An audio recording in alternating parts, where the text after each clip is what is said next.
Generalmente en los servicios de urgencia, una enfermedad como la epistaxis genera consultas frecuentes a la especialidad de otorrinolaringología, convirtiéndose en una de las emergencias más habituales de esta especialidad.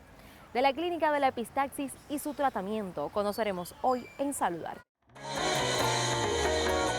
Nunca me llegué a atender, nunca fui al médico, no sabía por qué causa, simplemente pensaba que era por el sol, por causa natural. Doctora, ¿qué es la epistaxis? Sangramiento nasal o epistaxis, como es el término médico con que se conoce, no es más que la salida de sangre proveniente de la nariz, de las cavidades paranasales, que son las cavidades anexas a la nariz, o de causa retronasal, que no es más que de la nasofaringe, que es la parte de la faringe que se comunica con la cavidad nasal. ¿Y el sangrado, doctora, puede ser por una fosa nasal o por las dos? El sangramiento puede ser unilateral, es decir, cuando sangran por una fosa nasal, o bilateral, cuando sangran las dos fosas nasales. También puede ser anterior, cuando lo que sangra es propiamente la fosa nasal, o posterior, cuando el sangramiento se encuentra en la parte posterior de la nariz o en la nasofaringe. ¿Cuándo tuviste sangrado nasal por primera vez? La primera vez desde niño. Desde niño sangraba mucho por la nariz, por las noches generalmente, pero fue pasando el tiempo y se me fue quitando, fue desapareciendo el sangrado. Pero hace poco, hace unos meses, yo diría un año aproximadamente, sí empecé a notar otra vez que me empezaba a sangrar por el lado izquierdo, nada más. Y siempre era cuando no estaba haciendo ejercicio físico ninguno. Siempre era acostado o sentado y de pronto sangraba por el lado izquierdo.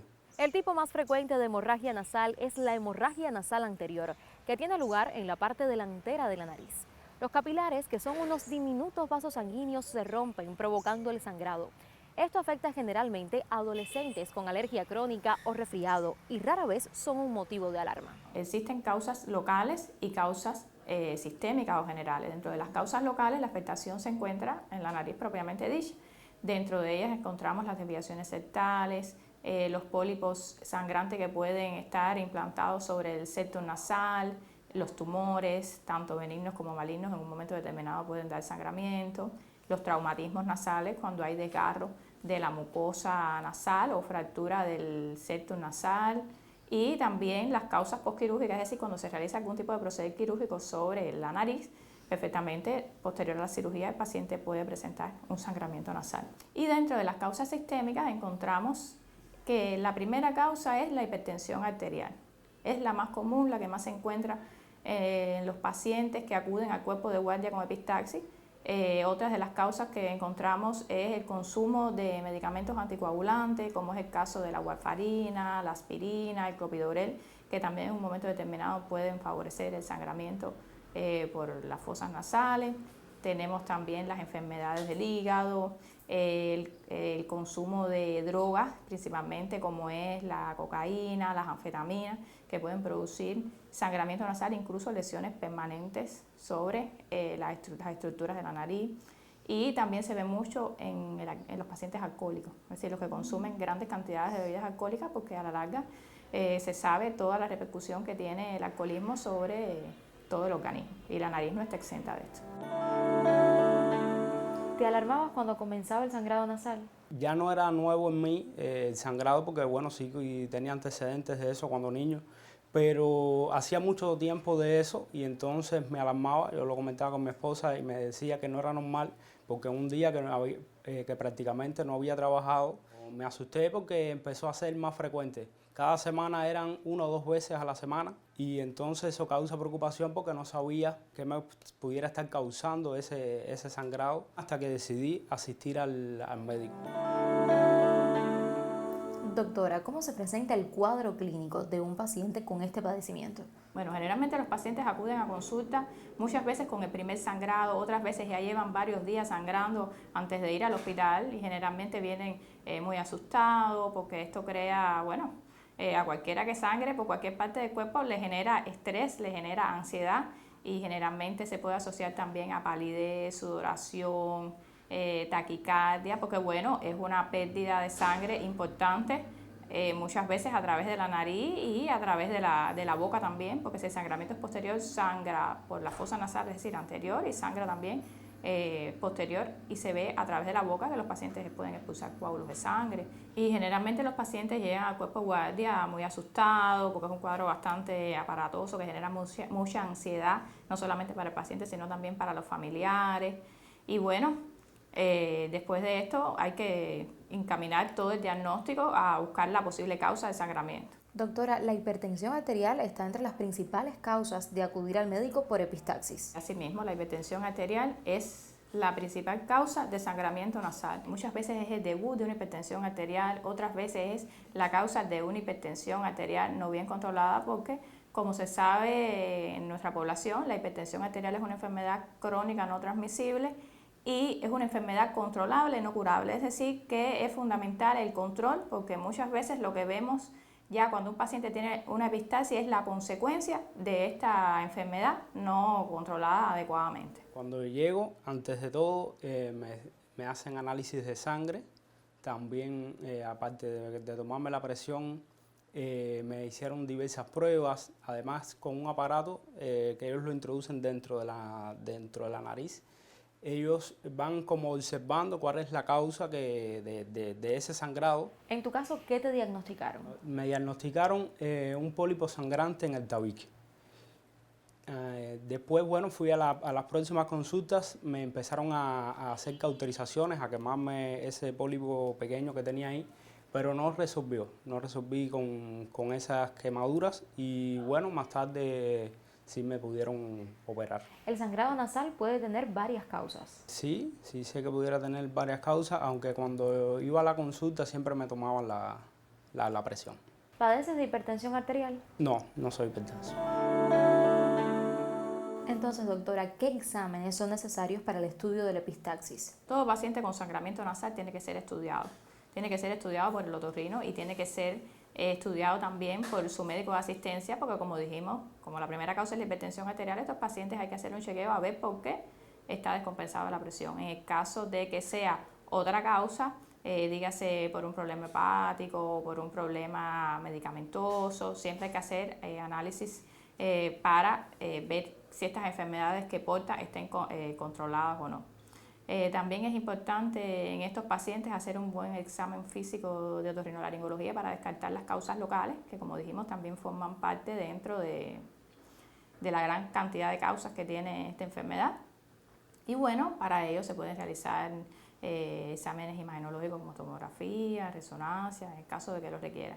Pero bueno, cuando el paciente llega a la consulta de cuerpo guardia, lo más importante, después de haber controlado el sangramiento, es hacer una hemoglobina, hacer un coagulograma para ver en cuánto ha repercutido esta pérdida de sangre en estos parámetros del paciente. ¿Cómo es el tratamiento de la epistaxis? El tratamiento va a depender de la severidad del sangramiento. Normalmente cuando el sangrado es leve se pueden hacer maniobras como es la digitopresión, es decir, se presiona la nariz aproximadamente 10 minutos para dar tiempo a que los factores de la coagulación se pongan de manifiesto y se forme el coágulo y así para el sangramiento. También se pueden usar métodos de cauterización, dígase métodos químicos, métodos físicos, usando determinadas sustancias o electrofulguración si logramos observar el vaso que está sangrando. Ya cuando el sangramiento es un poco más intenso, nosotros procedemos a realizar el taponamiento anterior, que puede ser con gasa, puede ser con sonda o puede ser con otro tipo de aditamentos, empaquetamiento para yugular el sangramiento. Y en el caso de que el sangramiento sea muy severo, ya hay que utilizar un taponamiento póstero anterior, es decir, que se empaqueta la nasofaringe y la parte anterior de la nariz. Y bueno, en este caso ya el paciente sí hay que ingresarlo en el hospital con todos los cuidados que requiere para compensarlo de la pérdida de sangre. Entonces, este padecimiento debe ser tratado por un equipo multidisciplinario.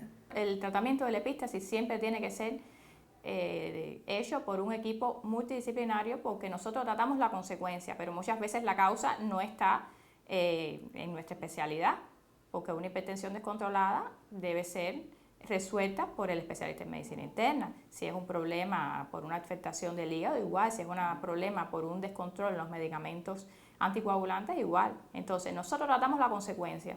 Y si la causa es de nosotros, es decir, de la especialidad de otorrinolaringología, también tratamos de resolverla. Pero bueno, como dije anteriormente, muchas causas se salen de nuestro campo y siempre hay que valorar al paciente de una forma integral y por un equipo multidisciplinario es lo ideal. Después de descubrir la causa, el causante del sangrado, llegó el día de la operación. Fue una operación breve, bien sencilla, pero fue buena porque me pudo descubrir y extirpar realmente el pólipo que tenía.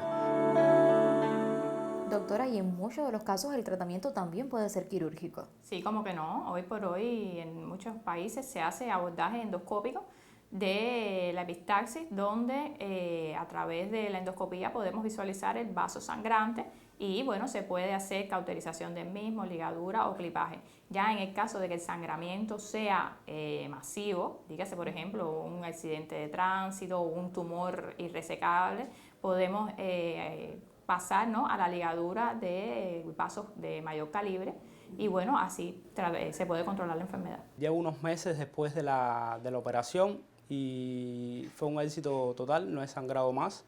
Incluso estoy trabajando al 100% de mi capacidad y realmente ha salido todo bien. No he sangrado por ninguna de las dos partes de la nariz. Lo primero es el control de las enfermedades crónicas no transmisibles, principalmente de la hipertensión arterial, porque como dijimos es la principal causa de epístasis.